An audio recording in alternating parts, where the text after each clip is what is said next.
பைபிளில் ஏசாயா 44:24 நம்ம என்ன வாசிக்கிறோம் அப்படின்னா, உன் மீட்பரும் உன் தாயின் கர்ப்பத்திலே உன்னை உருவாக்கினவருமாகிய நான் உனக்கு சொல்லுகிறதாவது, நானே எல்லாவற்றையும் செய்யற ஒரு தேவன். நம்மளோட வாழ்க்கையில நம்ம யோசிச்சு பார்த்தோம் அப்படின்னா, அநேக குடும்பத்துல கசப்புகள் இருக்கா, நம்ம விட முடியாத நிறைய கெட்ட பழக்கங்கள் நம்மளை சூழ்ந்து நம்மளை நெருக்கிட்டு இருக்கா, இல்லை நம்ம பெருமையில அநேக பிரச்சனைகள், போராட்டங்கள், விரோதங்கள், நமக்கு நிறைய ப்ராப்ளம்ஸ் நமக்கு வந்துட்டு இருக்கா.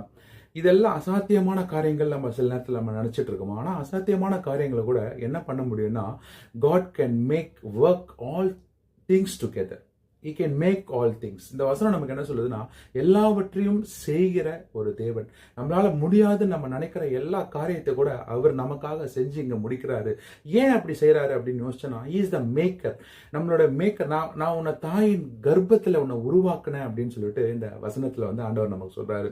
அப்போ நம்மளை உருவாக்குன அவருக்கு கரெக்டா நம்மளை பத்தி எல்லாம் தெரியும். ஒரு கார் மேனுஃபேக்சர்ட்ட போய் நம்ம கேட்கும்பொழுது, ஒரு கார்ல என்னென்னலாம் இருக்கு, கியர் பாக்ஸ் எப்படி இருக்கு, இது எப்படி இருக்கு அப்படின்னு கேட்கும்போது எல்லாத்தையும் கரெக்டா அவர் எக்ஸ்பிளைன் பண்ணுவார். ஏன் அப்படின்னா, அவர் தான் அதோட மேக்கர், மேனுஃபேக்சரர். அதே மாதிரி நம்மளை உருவாக்கின தேவனுக்கு நம்மளை பத்தி எல்லாவற்றையும் அவர் அறிஞ்சிருக்கார், நம்ம உள்ளத்தை அறிஞ்சிருக்காரு, ஆராய்ந்து அறிஞ்சிருக்காரு அப்படின்னு சொல்லிட்டு நம்ம பார்க்கிறோம். அப்போ நம்மளுக்கு அசாத்தியம், நம்மளால முடியவே முடியாது அப்படின்னு நினைக்கிற காரியங்கள் எதுவா இருந்தாலும் சரி, நம்ம வாழ்க்கையில தேவன் என்ன பண்ணுவார்னா, he can make all things work together. Romans 8:28 நம்ம வாசிக்கிறோம், தேவனிடத்தில் அன்பு கொள்வர்களுக்கு சகலமும் நன்மைக்காதது. இங்கிலீஷ்ல எப்படி வருதுன்னா, he can work all together for our own good. நம்மளோட நன்மைக்காக எல்லாவற்றையும் அவர் செய்ய அவர் உண்மையும் நீதியும் வல்லமையுள்ளவராக இருக்கிறார்.